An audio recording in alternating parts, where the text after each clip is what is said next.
We love watching prospects have their glow up over Combine weekend. For those that didn't watch them in college, when their draft stock rises, you get to know these guys, make a name for themselves. You fall in love with them before they get picked. That's how we feel about our next guest. He's the first prospect on GMFB that we get to interview this offseason, Arkansas edge rusher Landon Jackson. What up, Landon? Come on, how are you doing? What's up, We're awesome. Landon, great to see you. How are you? I'm doing good. Really excited about my performance this past week. Just continue and get to work and being excited for the draft. I bet. Let's talk about that weekend that you had, because you jumped through the roof in Indy, 40.5-inch vertical jump. Were you blown away by that, or was that the number that you had seen time and time again, and you're just like, oh, same old thing? Not really blown away. I was setting my goal at like 38, 39.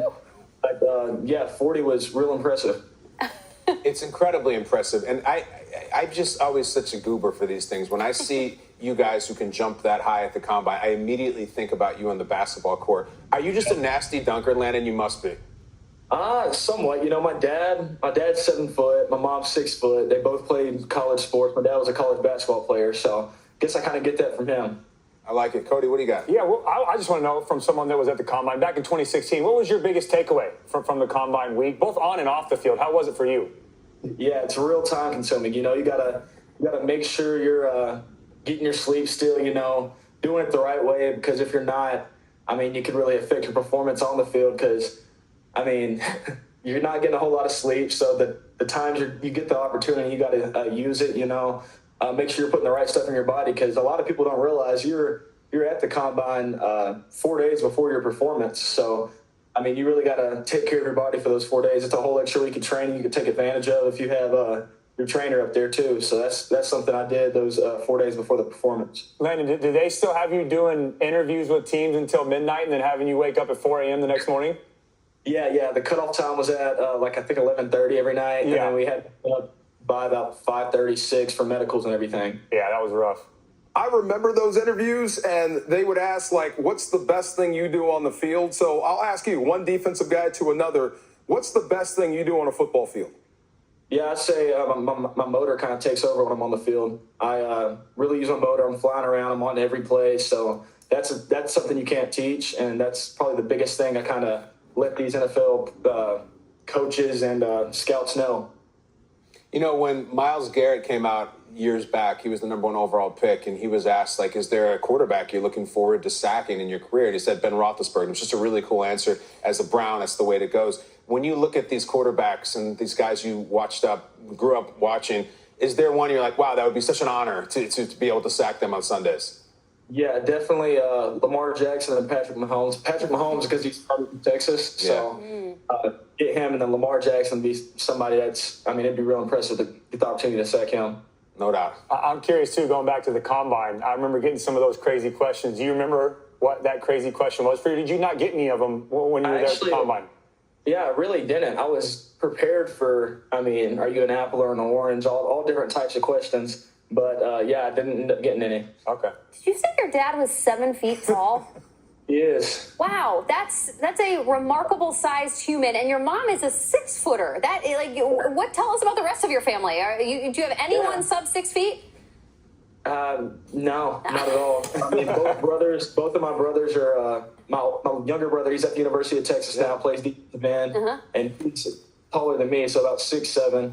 And then I have an older brother who's about 6'5". So, pretty impressive height in the family. That's really cool. We love the Jackson family and the fact that you guys are all over the football field. Landon, you stood out to me last weekend watching your interviews. You have alopecia, and you're very open about this. My 5.5-year-old daughter has alopecia, and I just think it's incredible when somebody like you, who has the stature that you do and the presence that you do, you are very open about this diagnosis and the fact that people are aware of that about you, and you just lead with it. When did you adopt this as a lifestyle that you can just openly say, this is what I have, this is what I'm dealing with? And what's a message that you hope to deliver to young people? Yeah, just really knowing how tough it was. Really that age range, about 5 to 10, going through that, it was really tough for me, So my parents kind of let it be known at an early age. Use it as a blessing and give back to people like yourself and make it easier for the younger people and give them somebody to kind of look up to, inspire. And, so that's the biggest thing I've been trying to do. You know, every time I meet a kid with alopecia or get the opportunity to a mom reaches out or something, I always try getting on the phone, having a conversation, really let them know that it does get easier, really to think of it as a blessing. You know, you're different and you're unique in your own way.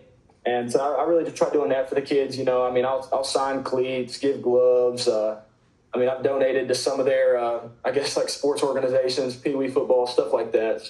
Yeah, it's really good to use this opportunity to kind of, show the world about it too. Because it's pretty common, but a lot of people don't really know about it. Mm-hmm. So yeah, kind of just let it be known. Yeah. Well, Landon, I also told her, I showed her your picture, and I was like, this man could jump over you. And that's like just to scale, like how talented he is, and he has alopecia. It's pretty cool. It's very cool. Yeah. It's very cool. There's some other pictures you can show her too, Jamie, and that includes this man dressing up as a cowboy and a game show host. What am I saying? Every October, you and your wife go for it big on Halloween. There's a snake in my boot. Which is your favorite one, and which one, Landon, did you feel the most at home in, if we show some of them? Man, y'all actually don't have my favorite one, I don't think, because I think I showed these at the Combine. But my favorite one, it was our junior year of high school, and I was Mr. Clean. And this one was pretty good as well, but no, Mr. Clean was by far my favorite. You got the big earring and like the white T-shirt and the shine. That's awesome. Well, I know it's only March, but do we have the ideas already for what Halloween's going to look like this year?